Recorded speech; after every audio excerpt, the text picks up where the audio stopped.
Hello there, can you hear me? Yes, this is Fam Electric Ghost, and I have YV SALOME on the phone. Yeah, it is so. So what we do is we've been interviewing indie artists from around the world since 2018. We've got Yeah. over 22,000 listeners on our podcast, and we're part of Spotify. And we have 11 platforms that we broadcast on. There are podcast platforms. So we sent you the questions, but I'm going to go and read a little bit of your profile from your site that you had linked Sure. to you. So it says, YV SALOME is an iconic hedonist. You have a solo project of international published alternative. This is your solo project, and you're still a alternative model, right? And a musician. Yeah, sure. It is so still. And you're a former classical vocalist. You started your singing career with baroque music. Yeah, that's right. And you were taking inspiration from Poe and Oscar Wilde. And Yeah. you're taking some kind of really sophisticated concepts. I like to use Victorian poetry in my music, so I totally understand where you're coming from. And you like to talk about how you're changeable, that you like to be different, and you like to be able to adapt. So that's really cool. And you've got this gothic and metal electronic music theme that has classical vocals. So that's a really cool mix. Yeah, I have everything, like the whole range. And your newest track is called I Want to Die. Yeah. And we're going to talk about that, but I usually start with the first set of questions. Like, when did you first get into music? At like what age? It seems like I have always been there because it's really hard to answer this question because music has always been there with me. I grew up in front of the stage and on stage, and well, I would say I was around maybe 11 years old. Then I realized that one day I will become a singer. So you had like formal classical training at that age, or did you take a little while to do that? Well, I was just practicing firstly by myself. Then my mom realized that she has something to do with it, and she said, like, you're going and you're taking in musical classes. So yeah, I started to sing at that age, and in a few years, maybe around the age of 14, I started preparing myself for the professional career in opera. But in a few years after that, after I actually applied to the so-called theater academy, where it was necessary to be really good with the opera-wise, to be a real singer, I realized that I don't like opera. Mm-hmm. So you decided that you wanted to go in more like the pop music direction Yeah, at that absolutely. point? So are you primarily a vocalist, or do you actually write your music, or you work with other people to write the actual music? Well, it's for me, vocals goes first because it is very important for me to express myself through my lyrics and through my voice. And music has not been that important for me. But yeah, I do compose my music by myself.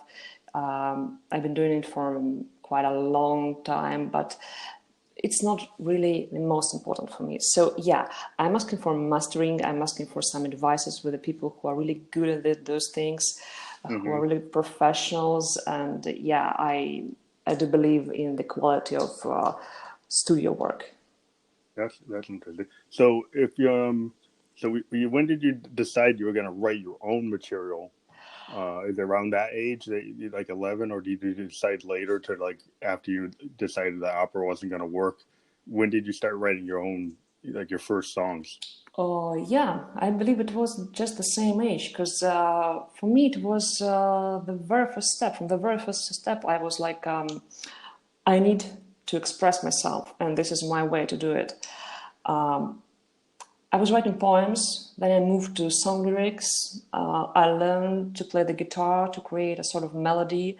Then came piano, and that's how it happened. Well, just like that. That's interesting, because I'm a keyboardist, and Wow. I always wanted to play guitar. Yeah. but I never could get it. But I spent my whole career doing everything I can do with pianos and synthesizers to make them sound like guitars. um, but yeah, it's interesting. It's like I like the piano because it's a really good compositional tool, but also the guitar is a very good compositional tool. So a lot of singer-songwriters, they'll either start on the guitar or a piano.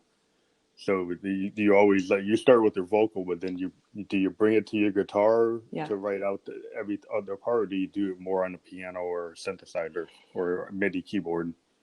Well, today it works like this. First goes lyrics. It's always like that because for me it's the most important part.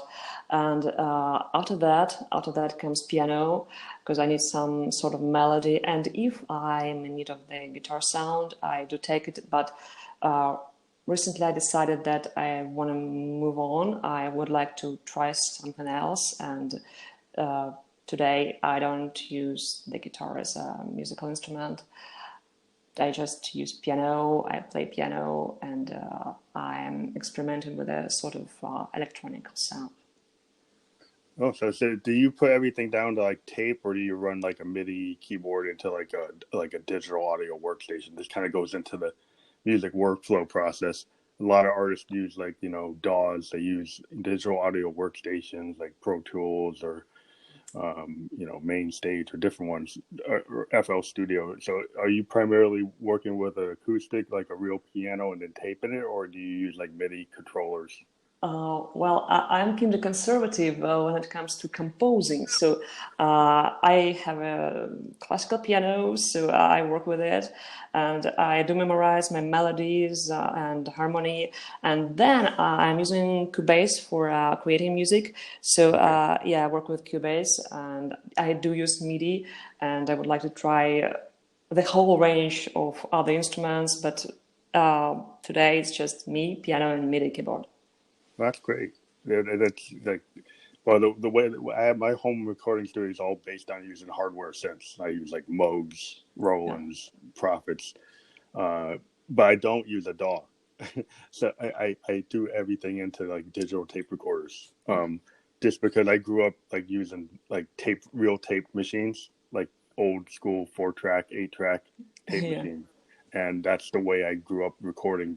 Kind of shows my age, but yeah, is it MIDI stuff? It's cool. I use MIDI for other things, but I just don't use a DAW, which is interesting because a lot of people use it, but I just tend to do an old school kind of It record. sounds really cool. Yeah, it's like the best way to capture analog synths because analog synths are kind of point in time. Yeah. Sometimes you can't capture it. They're kind of like an organic instrument in a way because they change all the time in terms of how you construct the sounds.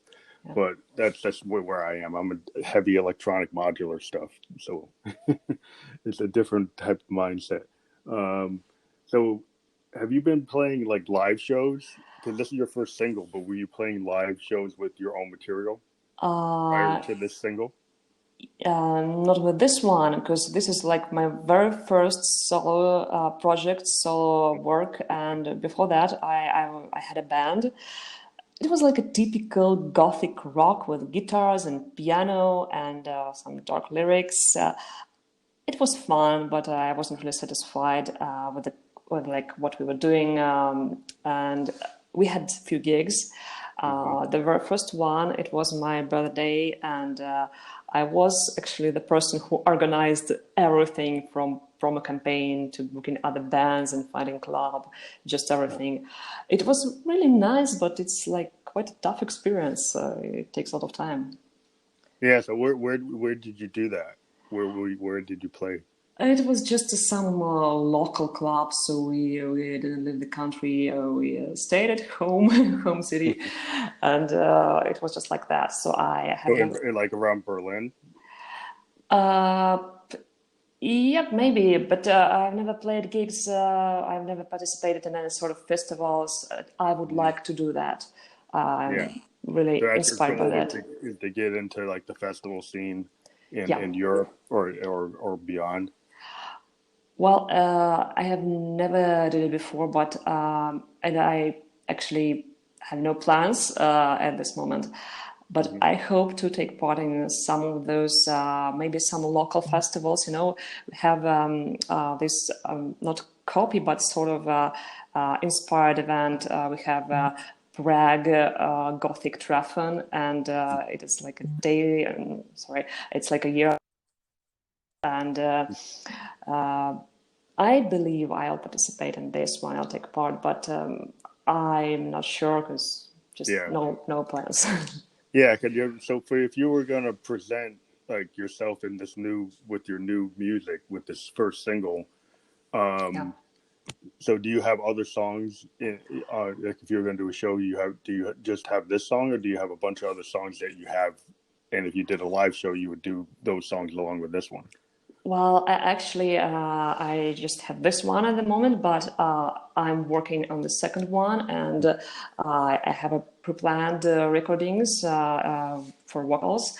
I believe that I'm going to launch an album this year, like a mini album, the very first one. Or like an EP? Yeah.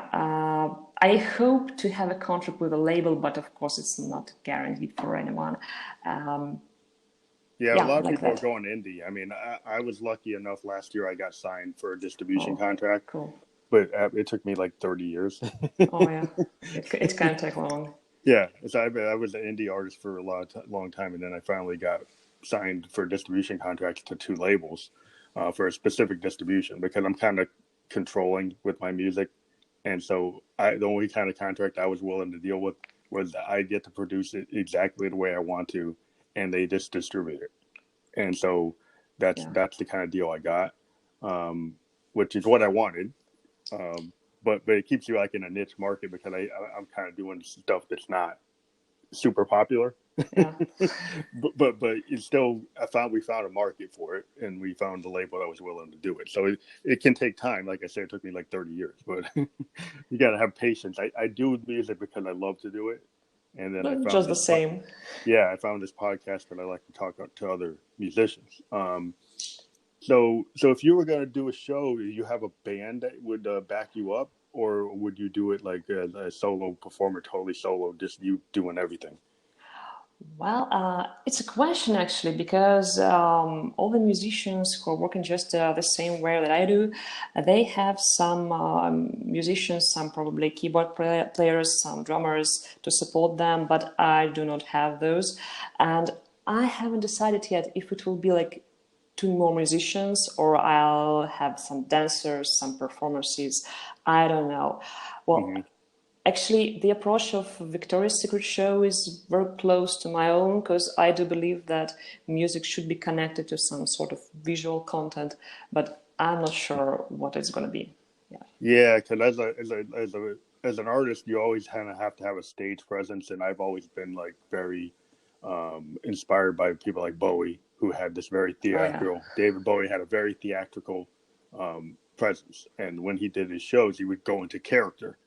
So, as a model, I think you totally understand that what you were saying.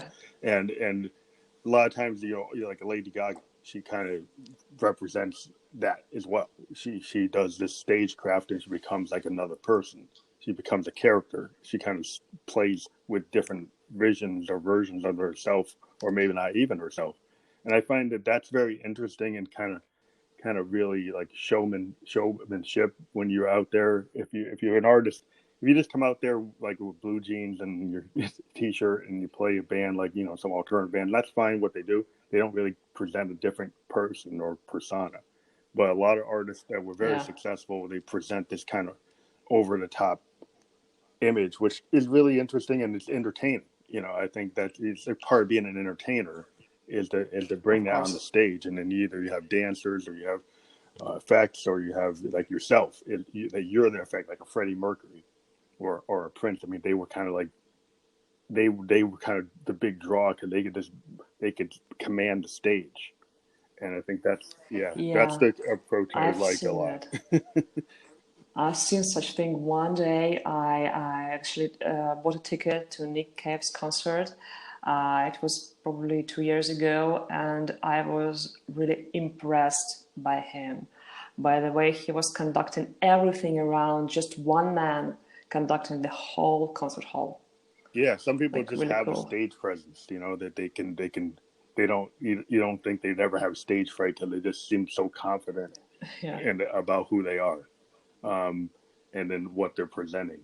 So, have you thought about this? This is your first single, but you had a band before? But have you thought Yeah. about collaborating? Like when you do your album, would you have features, or would it all be you? Are you kind of like a singer songwriter where you want it to be primarily your own vision, or you want to work with other people and have features and other artists on your album?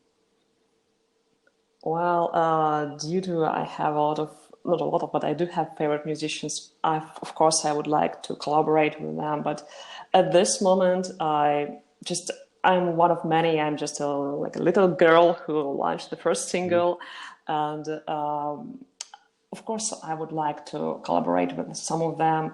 For example, I'm very inspired by music and by show of Blatango.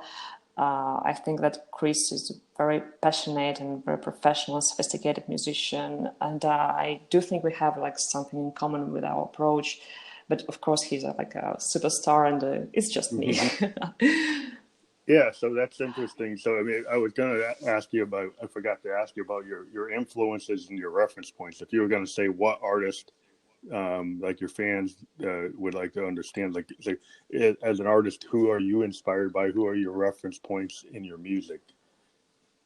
Or Oh well, it's like a really big question because it's a long story, but to cut it short, everything starts with me. If nothing happens to me, nothing happens to my music. So it's like I'm the first one to start it. But of course, I do have those people who inspires me, who influenced me somehow. First of all, it's Lacrimosa, and I actually grew up in front of their stage. I even have a joke that if you will follow their concerts, you can watch me growing up. And I really can't imagine my life and my world without their music. And an interesting thing happened to me recently. The previous year I was getting from one concert of Lacrimosa to another, and it was in another city, another place. I met my friend who persuaded me to listen to his favorite music. It was Solar Fake, which is a German band as Mhm. well. At first, I didn't pay attention because it was electronic music. I had nothing to do with it those times. But he persuaded me with the acoustic version, and I felt really in love with the slow fake music. I adore it, and I'm going to visit their concert the upcoming month. And they are really inspiring, and Sven Friedrich is just a really cool creator. I don't even know how to describe it because he changed my way of seeing music, my way Oh, of perception, I well, think. that's interesting. Yeah, 'cause I kind of, well, it's cool to hear what artists, who they're inspired by and where they get their vision from.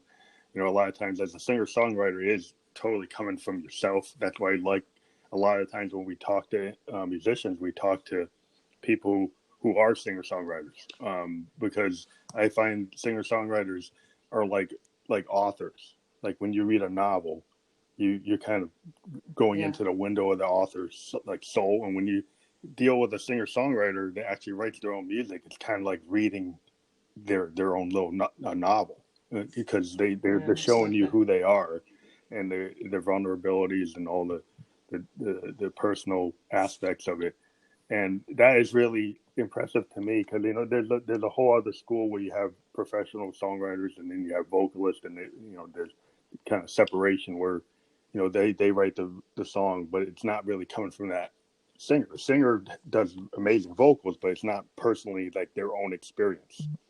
And I think Yeah, that, like, I grew up in the '70s with like Carole King and the Carpenters, and a lot of the singer songwriters like Dylan, and yeah, just people that they had a really deep meaning, and when they did their project, you felt like you're getting part of what they were telling you something about their yeah, own story. absolutely. And I find that very enticing, and that's what I tend to follow as a fan of music. I go with Yeah. that. Um, so, what are your thoughts on the future of music now that we have all these streaming services and we have a lot of folks that are able to get into music and get their music out there because of streaming services like Spotify? But then the whole other thing is like the record industry used to be able to like control who Yeah. comes in. You had to go to a studio, you had to get a contract, or you wouldn't get in the store. So what do you think about the way things are now? Well, I love it definitely because I can choose from the whole variety of music, not only from the list suggested to me by people who paid money to be on air, but I can get it from real musicians, from the whole range of suggestions, to say so. And I believe that future music is about the personality of musician, because we have all the technical possibilities nowadays to create anything we want, to change anything we want in our voice, in our music, and anything.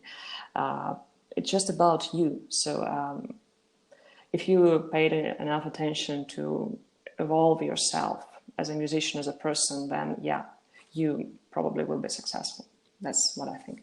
Yeah, I found it's like a lot of cross genre people used to get pigeonholed, like you're a heavy metal artist, you're a rock artist, you're a pop artist, you're an R&B artist, but now you have R&B crossing into rock, and jazz Yeah. going into hip hop, and country going into rock. It's like there's less of a line.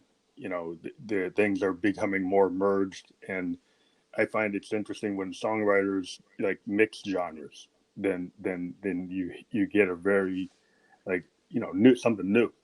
That if you're Yeah. not so tied to a specific genre, but you pull in elements from other things, uh, then that I find that really appealing, and it seems like a lot of musicians are doing that nowadays. Um, Yeah. Well, for me, it has always been like a question what genre to choose if I'll be choosing. But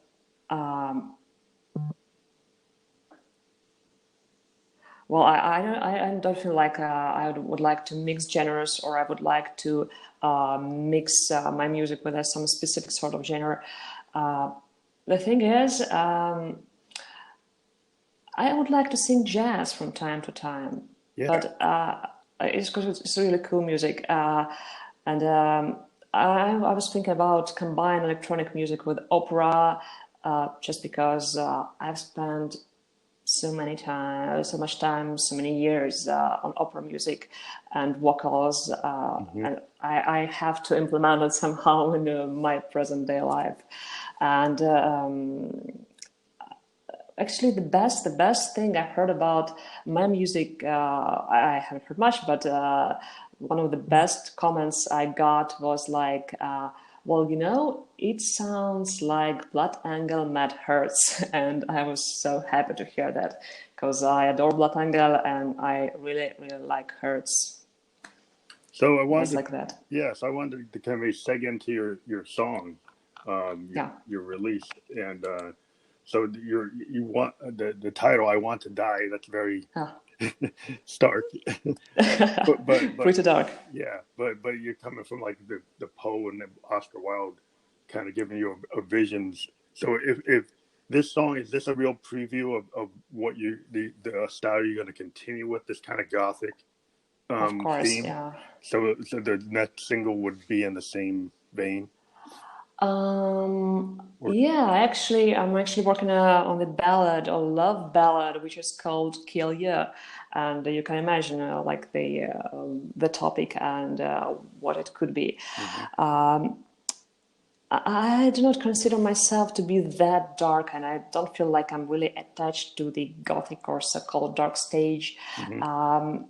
because I feel like, and I was told that I am too dark to be mainstream and too mainstream to be dark, and actually that works perfectly for me, because I believe this is the best way to reach my audience, Mhm. to reach people interested in such sort of music, who are not only interested in a specific genre or specific subculture, but who are interested in music and just Well, culturality yeah. Well, itself. your theme is kind of reminds me of Evanescence, and that was kind of like the emo tag, and Yeah, not a lot of bands get tagged with that anymore. Like dark pop, is yeah, more the new term.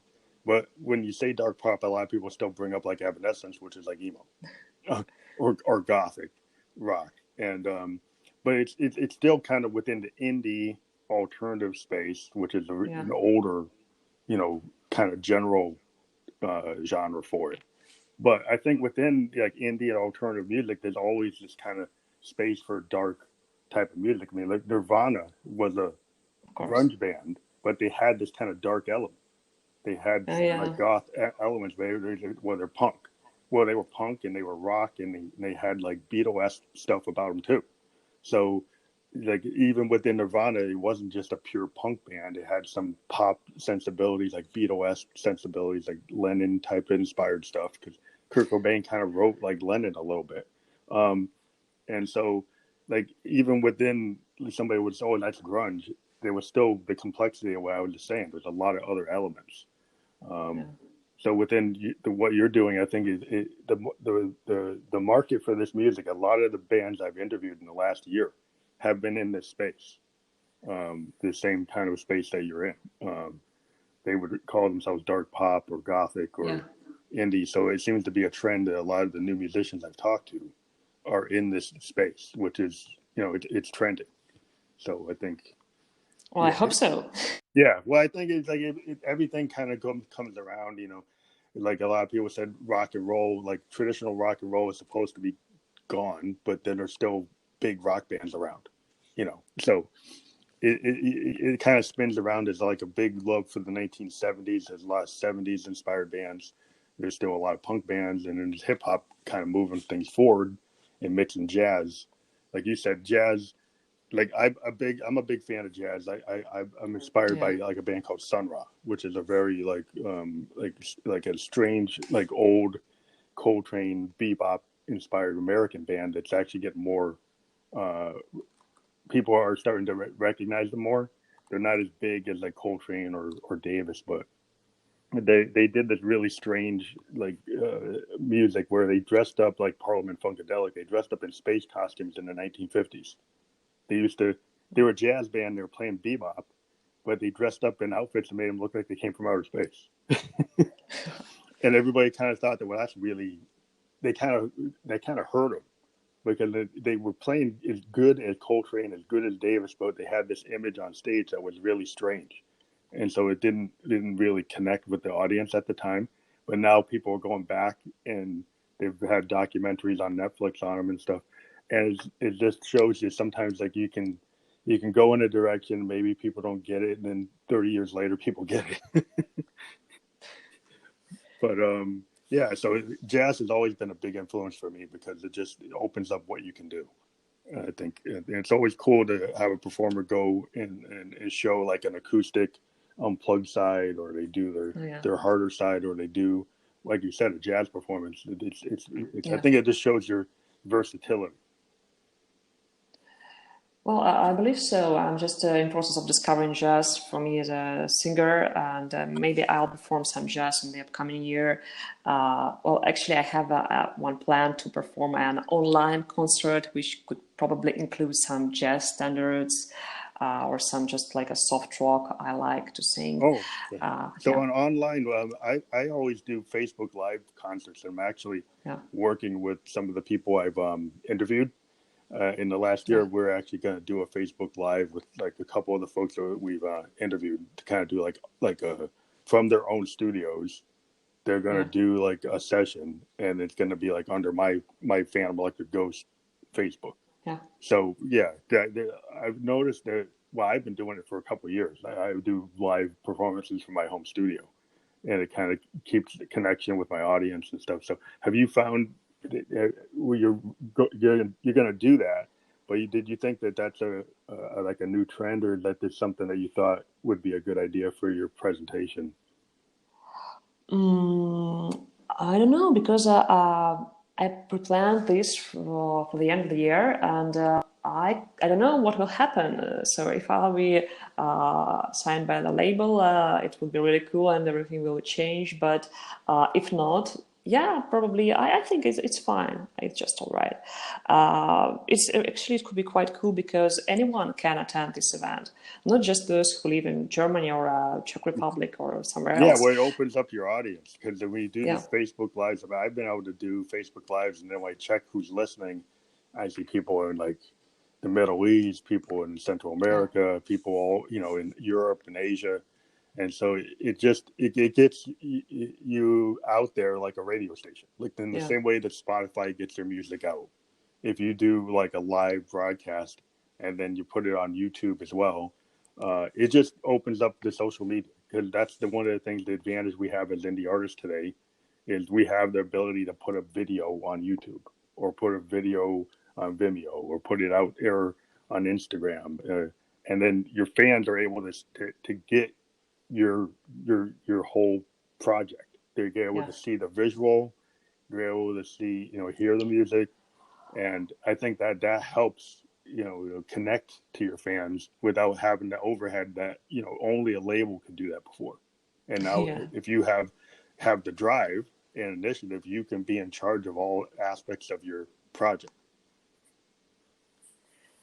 Yeah, that's really so, and I believe it's really cool because you can use actually any sort of tool to promote yourself and do it just by yourself. For example, I started with the magazines, and I felt like one day it could support me somehow, but it turned out to be a really good platform. So have you been able to take the fans of your modeling career and convert them into fans Yeah, that follow you like as that. a musician, or you're still working on that? Well, I'm combining because I cannot divide those two things. I started this career at the age of 12, and I was just an ordinary model, just like for photos and runway. But when I grew up, and at the age of 15, they told me, well, honey, you cannot catwalk anymore because you're not tall enough. And actually, I realized that I still want to be here. And I was in that sort of music. I was golf already Hmm. those times. And I decided just to change it somehow, just to try something I really want to do, I really like. Yeah, that is how it started. And I don't think I will ever quit it. So you're able to get to a different type of modeling, though, like alternative modeling Yeah. from like the traditional modeling. You're able to find work doing that, because I find that sometimes, I guess, some like I guess that they're kind of really pigeonholed, or they have niches, and you have to be within a certain niche within, like anything. Like if you get into the label system, you have to fit to be Yeah. like a big pop star Yeah, on the absolutely. big labels, and if you're not that, you have to go on to the smaller labels, but you find like your niche. You find like, oh, college radio, or alternative, or glitch wave, or trip wave, or there's so many different genres in music. And I guess, is it like that in modeling too, where there's different aspects of modeling where you can get into different, you might not fit one area, but you can get into another area? Well, today it's pretty different, and you can be like an ordinary model if you're lucky enough to be tall and slim and fitting, because well, you need to be a certain type of person to work in this sort of business. Hmm. You can be an Instagram model, which is quite popular, but you should remember then if one day Instagram will be over, you will be over as well. And in real life, it's actually not. I don't think it works for real life because Instagram is sort of illusion, and you may also be an alternative model, and this is what I consider to be a really cool thing, because I know a lot of girls and some guys who are working in the field of alternative modeling, and they are really, really cool because they are actually putting their efforts, their money, their energy into this, and they creating really cool things just by themselves, and that's really great. So is that alternative model scene kind of like indie music scene, where you're like Yeah.